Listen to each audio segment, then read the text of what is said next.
Kismikipot burong akor ng sway Kikunbat ka kikmikikpa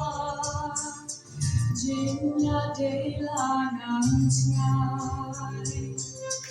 Tanggal pusko ya nakikun Kisha usap kalir Nang baki kun kinyo jinstan Labagaram kampir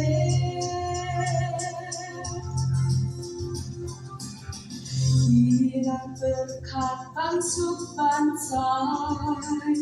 Kendala ekikun Ben banjingkit kinang yaipan Jingkus lagi nampun Burong akor syair Hangin tangjing yasyur Iknikipa kikelakram hanakikun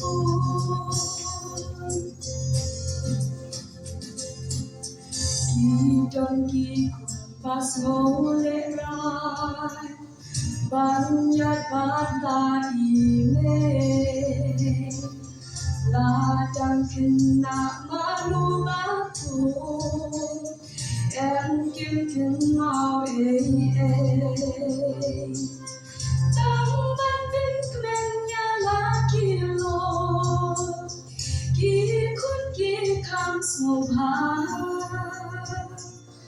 Habawan lagi jing jenjang Kumei yarab yangan